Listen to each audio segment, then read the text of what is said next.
Bonjour Régis, on arrive au mois de décembre, la première partie de l'année est écoulée.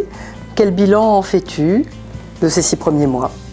Effectivement, donc on est à 6 mois et un bilan, ça s'apprécie par rapport aux objectifs qui ont été annoncés au congrès de printemps d'ailleurs, qui étaient la communication, le centenaire et renforcer nos équipes de manière à avoir une meilleure vitalité, un meilleur impact vis-à-vis de notre environnement social. Commençons par le centenaire. Il y a eu quand même l'opération Sans chaîne pour un centenaire qui est un vrai succès. Cette opération, vous l'avez réussi, les Lions l'ont réussi. 100 clubs ont participé, ce qui est un résultat splendide que doivent nous envier beaucoup de districts. C'est une opération emblématique. Sans chaîne, c'est sans bougie. Le chêne, bon, c'est le symbole qui a été développé, le symbole de la force, de la puissance, de la sérénité, et ils sont implantés sur nos communes, les communes où nos clubs agissent. Le deuxième point, c'est la communication.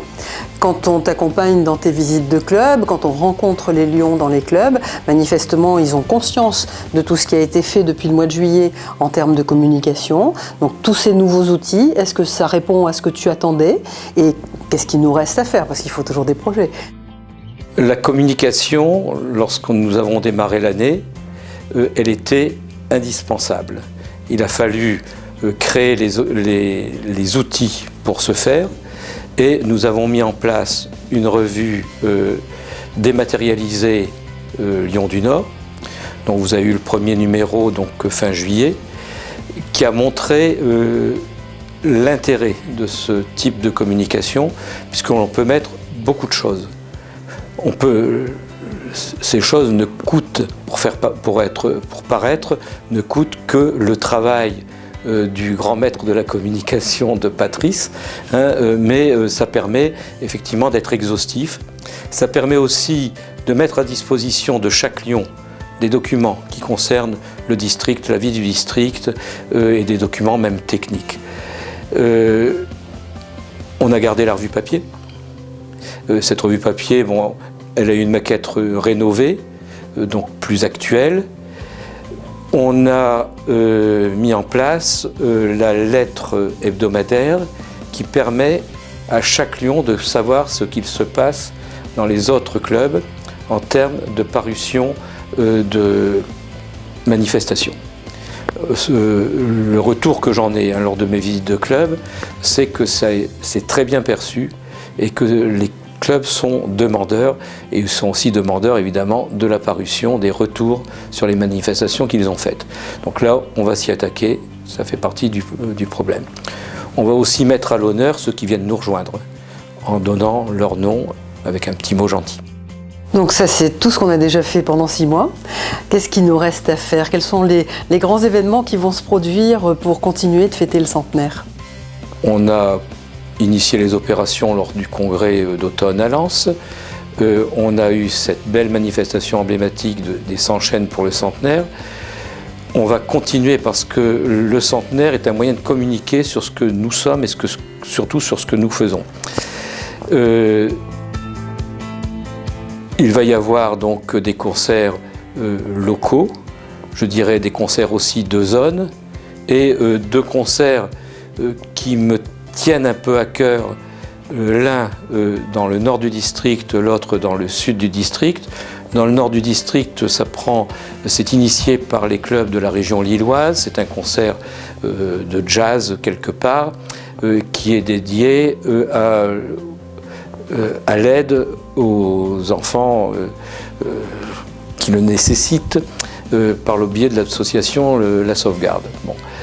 Ce concert, compte tenu de la densité démographique de la région, je pense que ça peut être un grand succès et je vous y invite tous à vous y rendre. Le deuxième concert qui me tient lui aussi très à cœur, il est plus ciblé sur notre district. C'est un concert qui va mettre en valeur notre lauréat du prix musique, qui va se faire en liaison étroite avec et la municipalité d'Amiens, qui va nous aider à le publier et à l'ouvrir à l'extérieur, et avec le Conservatoire d'Amiens qui met à disposition, qui fait participer les élèves de l'Orchestre symphonique d'Amiens. On y ajoute aussi là un petit concours de solistes, prix Espoir Jeune en interne.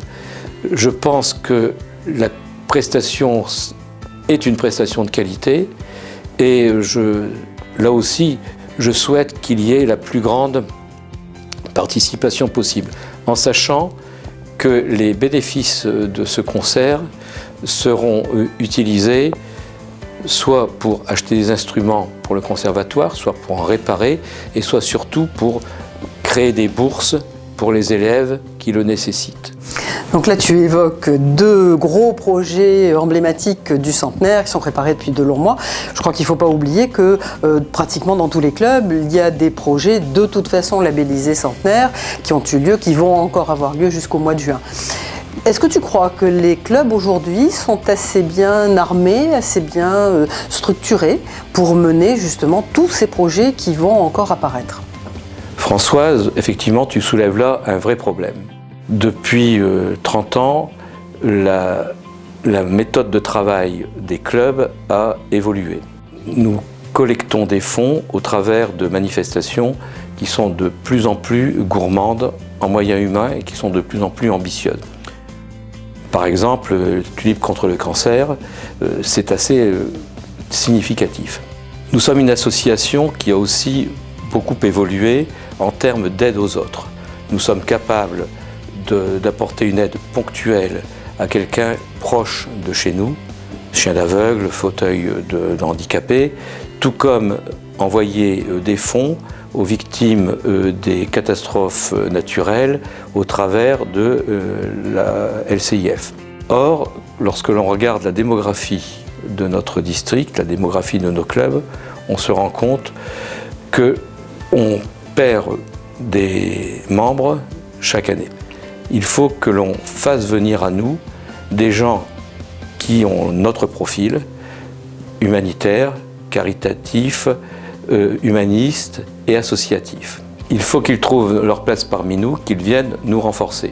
Il faut que nous créons de nouveaux clubs. Il faut que, pour arriver au club, nous mettions en place des branches de clubs qui permettent à des gens qui souhaitent nous rejoindre mais créer un club, d'être lions dès le départ.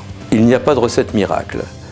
La recette, c'est dans le souhait des clubs de se renforcer et le district sera là pour les aider chaque fois qu'ils le jugeront nécessaire. Merci Régis pour cet entretien. Nous sommes donc à la fin de l'année. Je pense que tous les Lions seront d'accord avec moi pour te souhaiter une excellente année 2017 et beaucoup d'ardeur pour cette deuxième moitié de mandat qui t'attend et qui nous attend avec toi. Merci Françoise de tes vœux. Je présente les miens à tous nos amis Lions. Joyeux Noël, bon réveillon et tous mes vœux pour vous tous, votre famille et tous ceux qui vous sont chers. L'année 2017 est une année exceptionnelle, c'est l'année effective du centenaire.